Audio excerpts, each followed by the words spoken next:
Recording is on. Sí, me estabas comentando, Horacio, que es un texto, es un no fiction, digamos. Es la voz en primera persona del escritor fantasma, del ghostwriter, digamos, Claro, exactamente. que asombrado ve la actuación de Evita en sus distintos planos. Y cuenta un poco a través de Evita la historia argentina de ese momento. Es una visión del peronismo a través de Evita, pero ante los ojos narradores, digamos, de este personaje que yo no sabía muy bien quién era, pensé que era creo que era alguien vinculado con el franquismo, no estoy muy seguro, pero pensé que había escrito toda la razón de mi vida.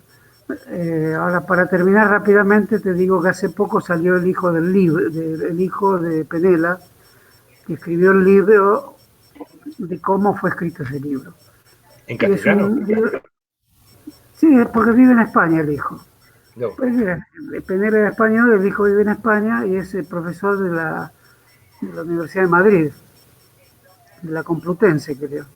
Y escribe un libro correcto, digamos, objetivo, pero con un nivel de crítica, creo que válido, hacia toda la jerarquía peronista de la época, porque resulta que Penela era un buen periodista y había captado mucho de Evita, y Evita corrige ciertas cosas que yo no sabía, ciertas páginas, ahí salen fotocopiadas, corrige adjetivos, algunas situaciones, o sea, no es enteramente algo que escribió caprichosamente este periodista. Evita siguió la escritura, pero al mismo tiempo era fácil seguir a Evita porque estaban sus monólogos en la radio, que no había escrito ella tampoco.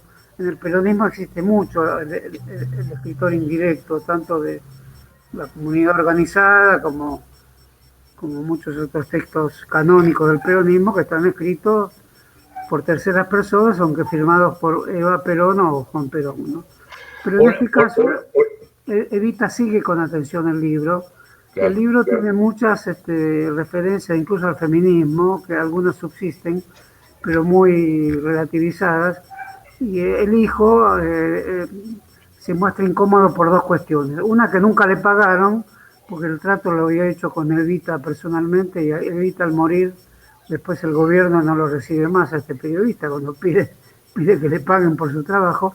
Y segunda, las modificaciones que alteraron el sentido del libro, que son modificaciones ministeriales, que le hicieron los ministros de Cultura o de Educación de esa época, ya sin el conocimiento de Evita, donde se la coloca mucho más cerca del aparato burocrático del Estado, que es lo que había puesto en circulación la escritura del escritor original del libro, ¿no?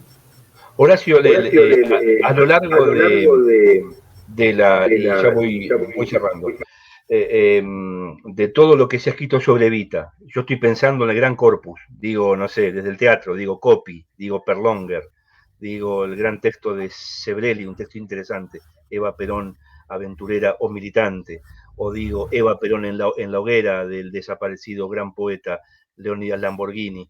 Quiero decir, ¿te ha interesado todo eso? O sea, Evita desde el punto de vista estético, desde el punto de vista artístico, quiero decir, hay un corpus que a vos te atrae, te interesa.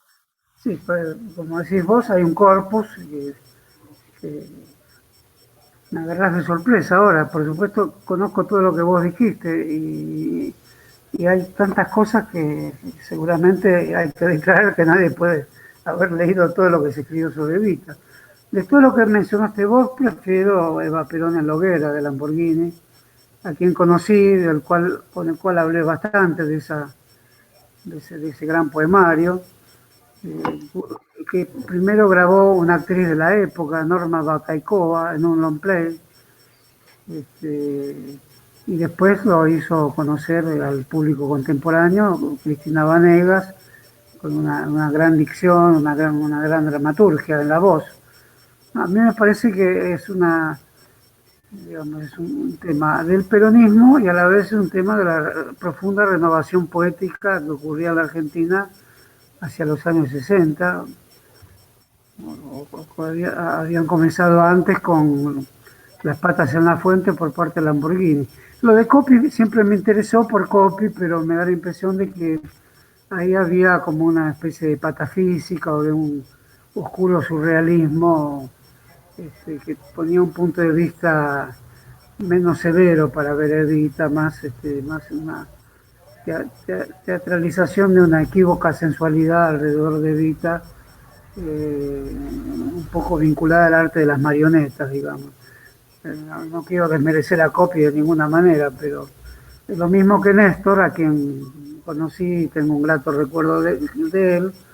Y bueno, en el caso de Perlonger había también, era el momento de ascenso del movimiento gay, el movimiento homosexual, y por lo tanto el tratamiento de la sensualidad de Evita se hacía de una manera muy provocativa, y en su momento creo que le causó un juicio por parte de un diputado peronista, cosas que hoy pasarían sin ningún inconveniente por las por los sedazos del Partido Justicialista, pero en aquel momento Perlonger se puso en la mira de la ortodoxia peronista con Eva Perón en los hoteles, ¿no? En los hoteles alojamientos.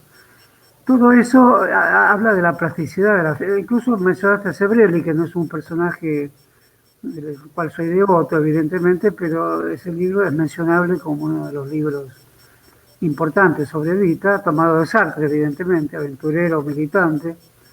Me da la impresión que es uno de los grandes mitos argentinos que se mantiene fresco, el de Evita, y que por lo tanto es muy genuino que como mito que tiene esa enorme frescura siga presidiendo muchas de las reivindicaciones sociales y políticas del feminismo y de la vida popular en general, ¿no?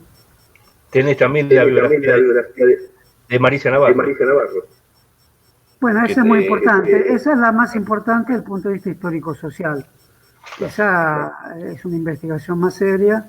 Y también Santa Evita de Tomás Eloy Martínez, que es una especie de doble de operación masacre, ¿no? También una investigación sobre el cadáver. Creo que ahí quiso seguir el camino de Walsh, de Tomás Eloy. No lo hizo mal, pero creo que no llegaba a tener la envergadura que le daba Walsh a su idea de sequedad narrativa, ¿no? ¿Vos creés que la figura de Evita fue una punta jacobina del primer peronismo? Mira, tuvo esos efectos y los sigue teniendo. No sé si estaban en la conciencia de ella y estoy seguro que no estaban en la conciencia de Perón, ¿no? Pero como lo que es el peronismo es efectos inesperados, que no están en la conciencia originaria, pero que están en términos de ramificación indeterminada por toda la sociedad argentina, sí sigo creyendo eso, ¿no? Yo recuerdo siempre, bueno, mi mujer es evitista, ¿viste? Entonces yo le hago escuchar algunos discursos de Evita. Hay varios discursos profundamente, Horacio, anticapitalistas. Hoy en día un tipo de Sí, izquierda tendría que sí, sí, sí. dice, estos capitalistas que se esconden en sus guaridas asquerosas. Quiero decir, lo pudo haber hecho Fidel Castro. Quiero decir, son fuertes Sí. para la época, son, digamos, la oratoria era muy fuerte, Muy muy fuerte. Ocurre para, digamos, no quiero debilitar esos lanzazos anticapitalistas de Vita, que justifican de alguna manera una frase que hemos cantado miles y miles, combatiendo al capital, que no tiene correlatos evidentes en las últimas épocas, si es que alguna vez la tuvo. Pero en Evita sí hay, he dicho con voz agónica, entonces es diferente que si fuera un dirigente político que dice una frase anticapitalista como la diría un Chávez o un Lenin, ¿no?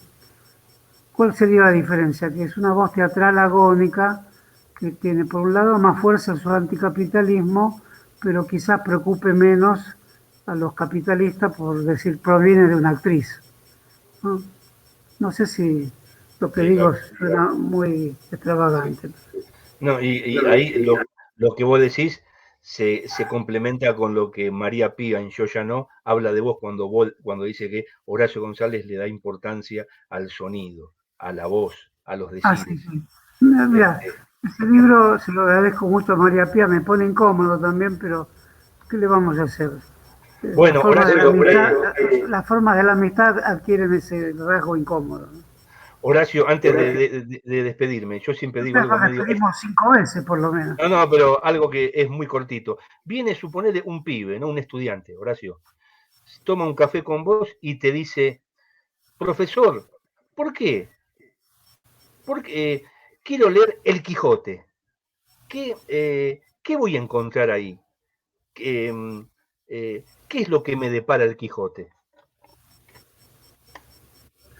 Bueno, el placer de leer un castellano antiguo, del llamado siglo de oro, o sea, distanciándose del castellano actual, que es un distanciamiento brusco, y revela que como lectores somos lectores de una camada de la historia de la lectura que es un poco irresponsable si no conoce cómo se escribía el castellano en el siglo XVI, ¿no?